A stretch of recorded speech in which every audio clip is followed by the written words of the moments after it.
Tendon d'Achille, le club. Vous faites peut-être partie de ce club-là et vous êtes du coup sur la bonne vidéo. Car aujourd'hui, on va faire une grosse thématique sur la tendinopathie du tendon d'Achille qui touche de nombreux sportifs, notamment les coureurs, mais aussi des personnes plus sédentaires. Vous me suivez dans cette belle vidéo YouTube? Allez, c'est parti. Le tendon d'Achille est le tendon le plus résistant du corps humain, capable de supporter des charges mécaniques assez énormes. Mais parfois, quand on va au-delà de ses capacités de contrainte, eh ben, il devient douloureux. C'est donc une atteinte dégénérative du tendon d'Achille suite à des contraintes mécaniques trop importantes. Il n'y a pas de facteur inflammatoire et parfois, quand ce n'est pas traité assez vite, ça peut basculer sur un tissu cicatriciel qui va aller vers la tendinose. Donc c'est pour ça que c'est important de le prendre en charge rapidement et surtout d'avoir le bon diagnostic. Localisation de la douleur, elle peut être au niveau de l'insertion du tendon au niveau du calcanéum, donc assez basse, ou un petit peu plus haut sur le ventre du tendon et on appelle ça une tendinopathie corporeale. Cette douleur va se déclencher lors de la marche, par exemple sur la pointe des pieds, lorsqu'on fait des sauts, lorsqu'on fait de la pliométrie, lorsqu'on fait des côtes ou des accélérations, changement de vitesse brutal. Tout ça va irriter le tendon. Et pourquoi c'est essentiel de consulter un thérapeute et de poser le bon diagnostic? Car on peut rapidement se tromper entre une tendinopathie d'insertion et une tendinopathie corporeale. Le traitement ne sera pas forcément le même. On peut même dégénérer sur ce qu'on appelle la maladie d'Aglun, où il va y avoir une petite bosse, là on appelle ça la bosse du coureur. Et dans chacun des cas, on va mettre un traitement en place différemment. Donc si vous posez votre diagnostic en allant lire un bouquin, le mien est compris, ou sur internet ou sur les réseaux sociaux, derrière, vous allez forcément vous tromper dans le traitement et c'est pour ça qu'il faut être encadré, il faut être guidé par un thérapeute, c'est la base, c'est essentiel. On peut sinon avoir des pertes de chance dans son traitement et qu'au contraire, la pathologie s'installe. Donc attention, il faut vraiment pas rigoler avec ça. Allez consulter, c'est vraiment le meilleur conseil que je puisse vous donner dans cette vidéo. Un bon examen clinique suffit en général pour diagnostiquer la tendinopathie du tendon d'Achille. Donc évitez la surinvestigation médicale qui est coûteuse, donc radiographie, échographie, scanner, qui ne sert pas finalement à grand chose pour bien diagnostiquer une tendinopathie du tendon d'Achille. Votre thérapeute sera votre meilleur allié, celui en qui vous avez confiance, un médecin, un kinésithérapeute, un médecin du sport, un ostéopathe. N'hésitez pas à aller le consulter vraiment pour avoir le bon diagnostic bien précis. Comme ça, en découlera le bon traitement. Vous allez mettre en place des séances de rééducation, de renforcement musculaire avec un protocole bien établi par votre kinésithérapeute. Ça, c'est super important et vous allez pouvoir le suivre. Savoir à quel niveau vous en êtes parce que on va pas commencer forcément au même stade selon le stade de sa tendinopathie. Parfois, on va commencer par des exercices très simples, très basiques, voire parfois, il faudra y aller un peu plus fort parce que finalement, on réagit bien. C'est à lui de décider là où vous en êtes. Et ça, c'est pareil, on l'apprend pas dans des livres, on l'apprend pas sur les réseaux sociaux, il faut avoir l'avis d'un thérapeute. Je vous prends un exemple très flagrant. Pour une tendinopathie d'insertion au niveau du tendon d'Achille, on fera bien attention de renforcer le tendon en position de flexion plantaire et non pas en flexion dorsale. On va l'éviter car la flexion dorsale va augmenter la charge mécanique sur l'insertion des fibres profondes du tendon et au contraire ça pourrait avoir l'effet inverse, l'effet de l'irriter et d'aggraver la situation. Donc selon votre tendinopathie d'insertion corporelle, il faudra adapter précisément les exercices. D'où l'importance d'avoir le bon diagnostic, d'où l'importance d'avoir le bilan et l'avis de son professionnel de santé. Voyons maintenant ensemble quelques conseils pratiques à mettre en place pour essayer de diminuer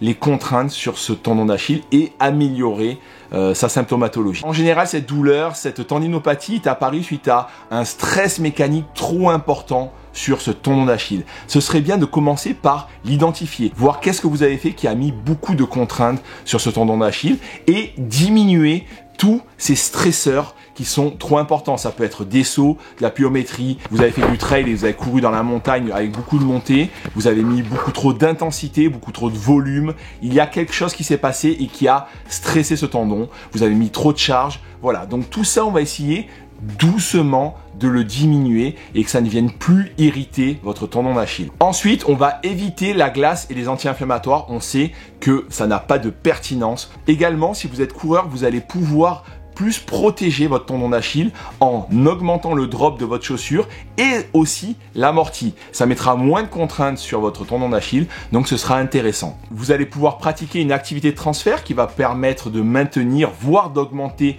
votre métabolisme. Donc le vélo ou la natation sont vraiment indiqués pour ce type de tendinopathie du tendon d'Achille. Vous pourrez du coup continuer à faire du sport sans mettre trop de contraintes mécaniques sur votre tendon d'Achille, mais également vous resterez optimiste. Vous savez à quel point c'est important, donc restez optimiste et ça va bien se passer. En général, ça guérit bien si vous êtes bien pris en charge et que vous faites bien régulièrement vos exercices, votre renforcement musculaire. Et au moment de reprendre votre sport, si c'est du foot, si jamais c'est de la course à pied, allez-y progressivement, lentement. Quantifiez bien votre stress mécanique pour vraiment remettre progressivement des contraintes et pouvoir du coup reprendre votre sport sans risque de récidive. C'est très important. Il vaut mieux y aller un peu plus cool et reprendre que d'y aller trop vite, trop fort et de se reblesser de suite. Une fois que vous aurez eu votre diagnostic, votre bilan par votre kinésithérapeute qui vous aura dit où vous en êtes dans votre tendinopathie du tendon d'Achille, là, il va vous proposer des exercices, une prescription d'exercices thérapeutiques que vous ferez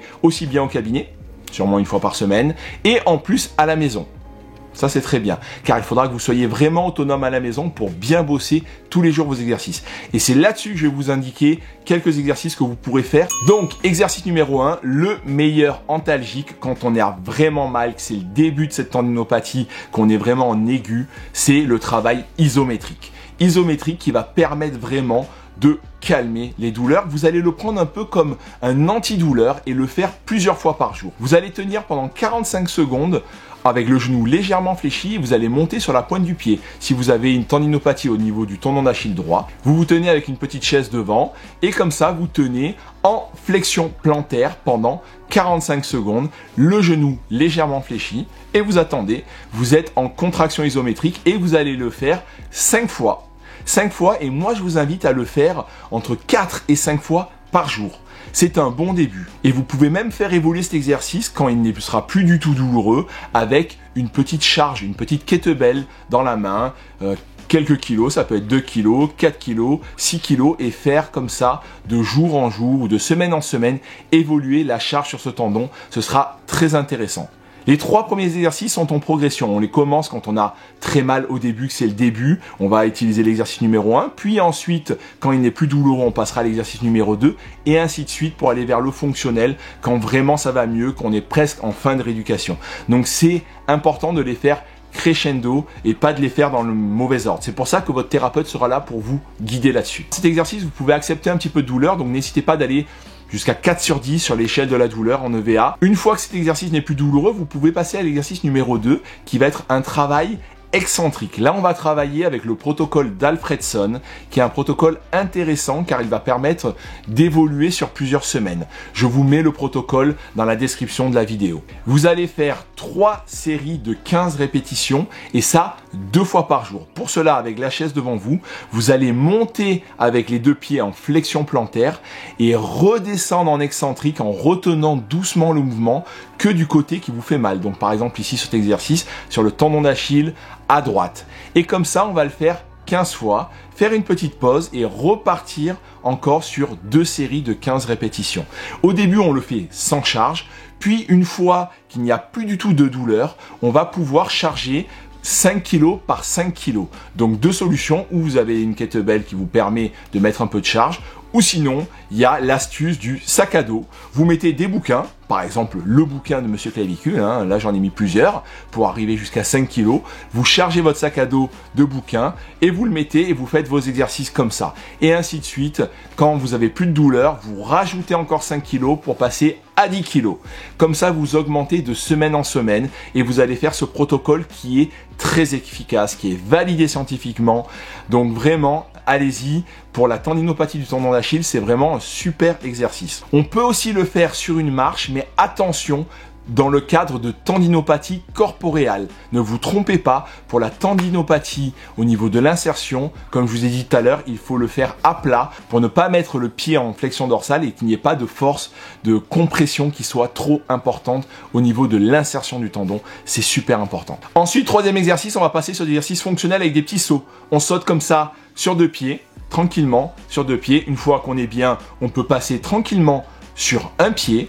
Voilà, c'est très facile. Et puis aussi en progression, on peut mettre de la charge avec une kettlebell, mettre son sac à dos. C'est un peu moins agréable le sac à dos parce que ça ballotte, mais au moins de la charge avec une haltère, des bouteilles d'eau, kettlebell, ce que vous voulez.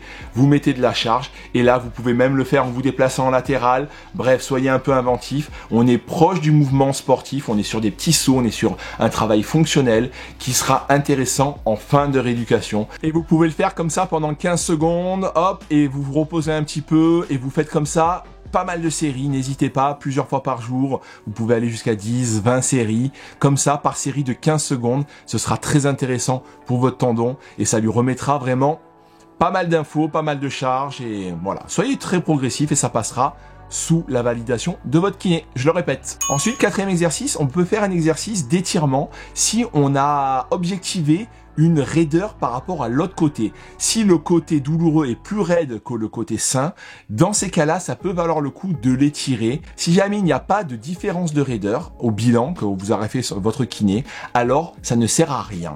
Vous pouvez zapper cet exercice. Faites plusieurs séries comme ça de 30 à 45 secondes d'étirement. Exercice numéro 5 qui est un exercice juste pour le bien-être, pour le confort, de faire un peu d'automassage sur le tendon. Ça peut faire du bien, il y a des gens à qui ça fait du bien, il semble que ça les détende au niveau du mollet. Donc n'hésitez pas à faire de l'automassage du mollet.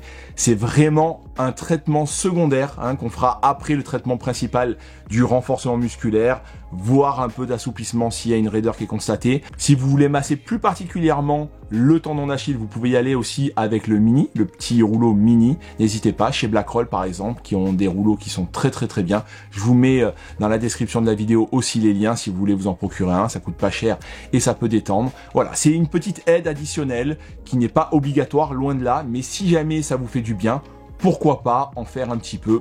Moi, ça me pose pas de soucis. Voilà, on a balayé toute cette thématique sur la tendinopathie du tendon d'Achille. Maintenant, à vous de mettre en place le bon traitement aidé par votre thérapeute, de faire des exercices à la maison régulièrement, tous les jours. J'espère que cette thématique vous a plu. N'hésitez pas à mettre un petit pouce bleu vers le haut si vous avez appris des choses, à mettre un petit commentaire si vous voulez qu'on en discute, si vous avez des questions, n'hésitez pas.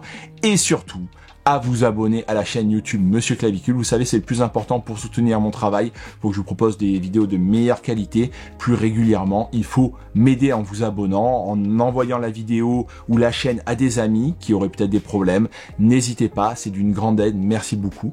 Et on se retrouve très vite pour une nouvelle vidéo santé, une nouvelle thématique. On verra ce qu'on fait. Ce sera très bientôt. Allez, à vous de bosser et renforcez-moi ce tendon d'Achille.